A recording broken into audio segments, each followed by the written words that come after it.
Jangan lupa like, comment, and subscribe channel YouTube TVRI Bengkulu dan nyalakan lonceng notifikasinya.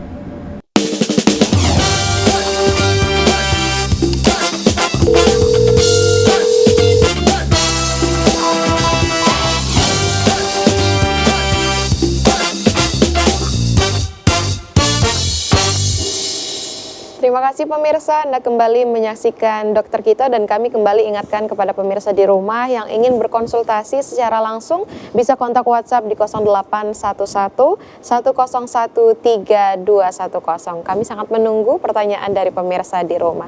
Kita kembali ke Dokter Eni dan juga Dokter Lisda. Tadi Dokter Eni juga sempat menyatakan bahwasanya lingkungan itu juga sangat berpengaruh ya dokter ya?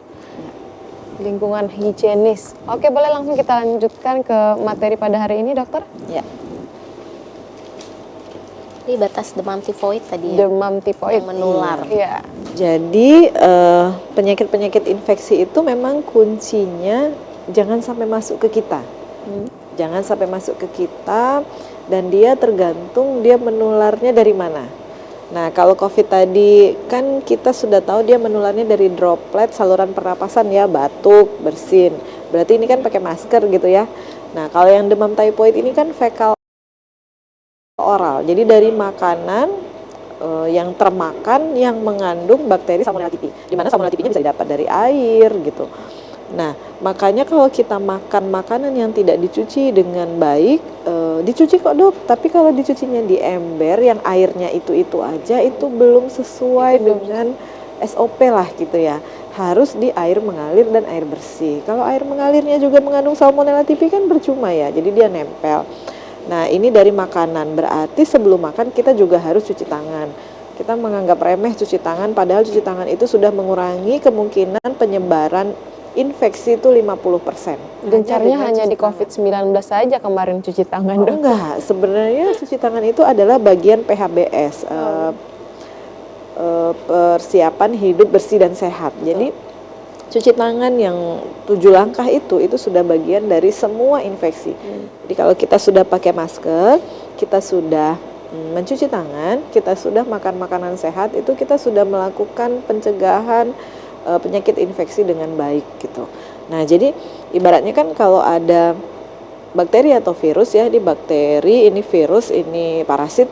Kalau ada mikroorganisme seperti ini, kita harus tahu dulu cara penularannya baru kita bisa mencegahnya kan ya. Nah, jadi kalau ini tadi pencegahannya masker, ini kemudian tadi PHBS. Nah, di malaria ini dia kan dari gigitan nyamuk. Jadi pencegahannya ini ada fisik, ada kimia. Kalau tahu kelambu ya, itu kalau saya pribadi itu pencegahan yang paling baik gitu. Ada kimia, pakai semprotan dengan merek tertentu, kemudian bisa pakai lotion yang mengandung anti nyamuk, itu juga bisa digunakan.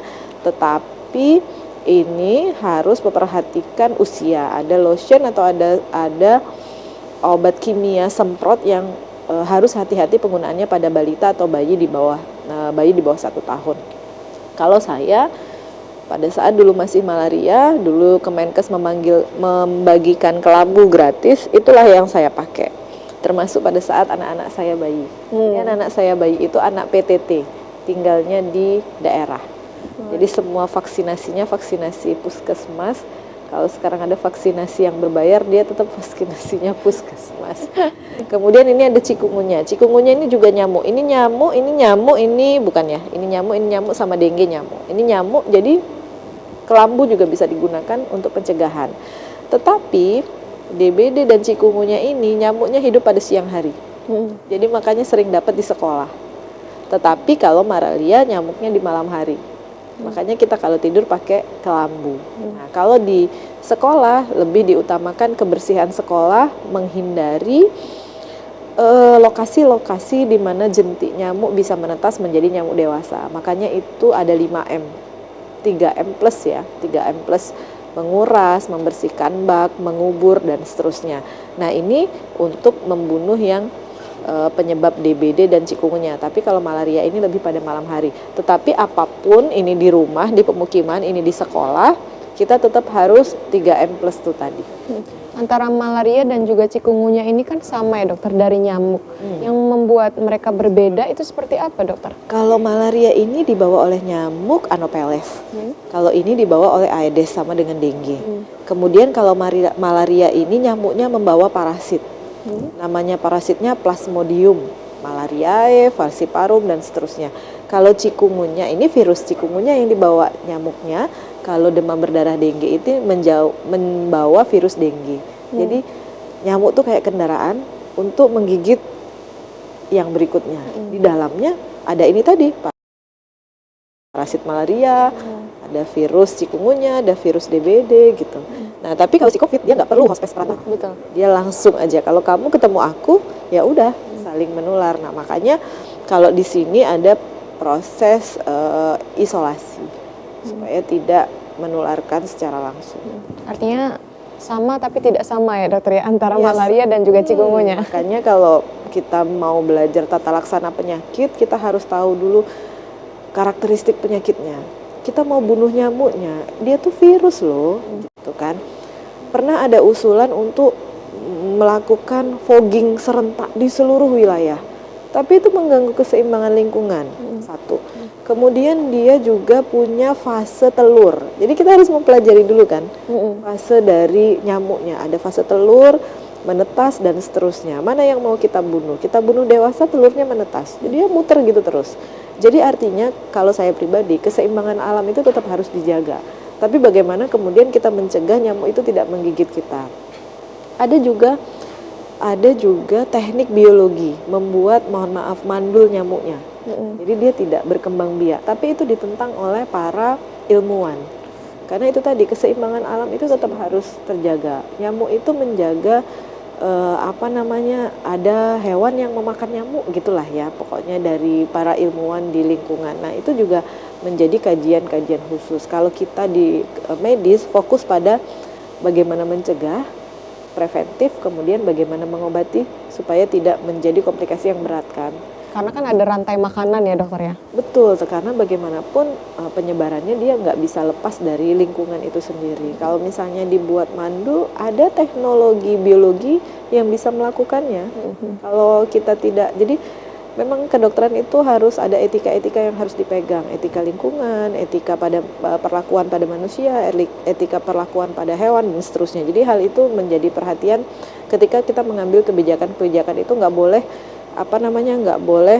bertentangan dengan itu. Jadi itu menjadi seperti menggunakan yang di UGM itu ya. Jadi itu juga ditentang. Padahal sudah berhasil menurunkan DBD. Tapi karena ada perlakuan yang tidak bukan berlawanan juga sih, tidak sesuai dengan etika, maka itu masih ditangguhkan. Sebenarnya bisa diadopsi juga untuk menyelesaikan penyakit DBD ini. Gitu. Harus memperhatikan keseimbangannya juga ya dokter ya?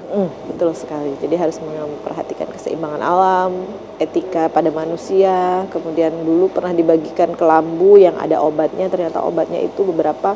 Jadi di kelambunya itu kayaknya dikasih repelan versi bubuk ya. Jadi begitu dibuka dia kan keluar tuh bubuknya, itu beberapa orang alergi. Itu juga harus diperhatikan. Jadi nggak semua bisa diterima tanpa efek samping di belakang.